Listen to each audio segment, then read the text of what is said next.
डॉक्टरों से मारपीट के खिलाफ भड़का जन आक्रोश। अंबरनाथ में स्वास्थ्य कर्मियों ने किया प्रदर्शन। ने स्वास्थ्य व्यवस्था पर उठाए सवाल। नगर सेवक महात्रे को सोमवार तक पुलिस हिरासत। मैं हूं शादी के लिए, आप देख रहे हैं जनता टाइम।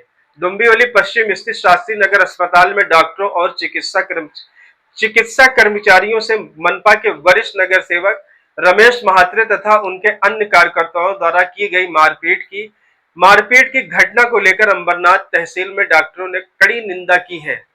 के आरोपियों पर कड़ी कार्रवाई की मांग को लेकर शुक्रवार को अंबरनाथ मेडिकल चैरिटेबल एसोसिएशन के नेतृत्व में निजी और सरकारी डॉक्टर एकजुट हुए और उन्होंने अंबरनाथ के तहसीलदार अमित पुरी और पुलिस प्रशासन को एक ज्ञापन सौंपकर उनकी भावनाओं को राज्य सरकार को भेजने का आग्रह किया। अंबरनाथ मेडिकल चैरिटेबल एसोसिएशन के अध्यक्ष डॉक्टर गणेश राठौड़, सचिव डॉक्टर सागर हाडस और तालुका के कई निजी और सरकारी डॉक्टर उपस्थित थे। शासन से डॉक्टरों की सुरक्षा के मुद्दे पर गंभीरता से लेने और तत्काल सख्त कदम उठाने की उम्मीद जताई गई है। बयान में कहा गया है कि डॉक्टरों पर हमला केवल चिकित्सा पेशे पर ही नहीं बल्कि पूरी स्वास्थ्य प्रणाली पर हमला है। वहीं डुंबिवली के शास्त्री नगर अस्पताल में डॉक्टरों और कर्मचारियों के मारपीट का मामला अब राजनीतिक तूल पकड़ने लगा है।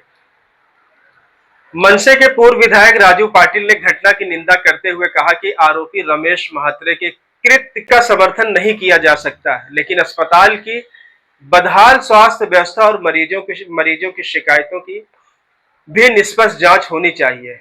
राजू पाटिल ने मनपा आयुक्त से मुलाकात कर अस्पताल में स्वास्थ्य सेवाओं में सुधार, दवाओं की उपलब्धता और डॉक्टर कर्मचारियों की कार्यप्रणाली की भी निगरानी की मांग की। निशाना साधते हुए कहा कि लगातार बारिश से शहर के नागरिक परेशान हैं, लेकिन स्थानीय विधायक नजर ही नहीं आ रहे हैं। उन्होंने तंज कसते हुए कहा कि ऊपर वाला रवि तो निकल रहा है, लेकिन डोंबिवली का रवि कहां है।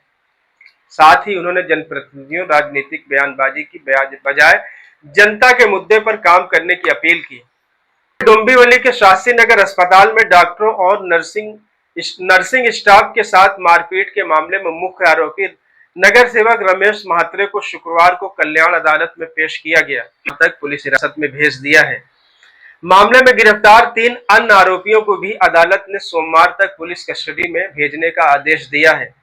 और शुक्रवार को सुबह अस्पताल से छुट्टी मिलने के बाद पुलिस ने उन्हें हिरासत में लेकर कल्याण अदालत में पेश किया, जहां आगे की जांच के लिए पुलिस हिरासत मंजूर की गई। सरकारी पक्ष ने अदालत को बताया कि घटना में शामिल सभी आरोपियों की भूमिका स्पष्ट करने, अस्पताल के सीसीटीवी फुटेज की जांच, मोबाइल फोन जब्त करने और अन्य साक्ष्य जुटाने के लिए पुलिस हिरासत आवश्यक है।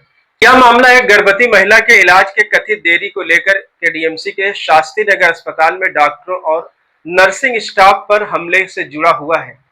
घटना के बाद पूरे महाराष्ट्र के चिकित्सा जगत में तीखी प्रतिक्रिया देखने को मिली थी। विरोध स्वरूप केडीएमसी संचालित अस्पतालों में कुछ समय के लिए गैर आपातकालीन सेवाएं भी बंद रखी गई थी। अदालत ने पुलिस को निर्देश दिया कि रमेश महात्रे की स्वास्थ्य स्थिति को देखते हुए पुलिस हिरासत के दौरान हर 6 घंटे में उनका मेडिकल परीक्षण कराया जाए। वहीं रमेश महात्रे को अदालत में पेश किए जाने के दौरान कुछ वकीलों ने पुलिस पर उन्हें वीआईपी ट्रीटमेंट देने का आरोप लगाया। वकीलों को दावा है कि आरोपी को अदालत में लाते समय कोर्ट परिसर का एक हिस्सा खाली कराया गया और अन्य अधिवक्ताओं के प्रवेश पर रोक लगाई गई। आज रमेश महात्रे को कोर्ट में हाजिर किया। पहले 1 से 3 आरोपी को हाजिर किया था और बाद में आज रमेश महात्रे को भी हाजिर किया है। पुलिस का कहना ऐसा है कि सब 1 से 4 आरोपी एकत्र करके उनको तपास करने का था और सोमवार तक उनका पीसी मिला है। मेडिकल हेड सांगा और पूरा इस मामले में जो उनके डिस्चार्ज को लेकर या फिर होने को लेकर उनको क्या बीमारी है और क्या कहा गया? उनको अर्जी दिया है तो कोर्ट के सामने कि उनको बीमारी है, उनका एक किडनी है, वो 73 ईयर्स के ओल्ड पर्सन है और बीपी का उनको प्रॉब्लम है, तो हर 6 घंटे के अंदर उनको मेडिकल ट्रीटमेंट दिया जाएगा। खाने वगैरह को लेकर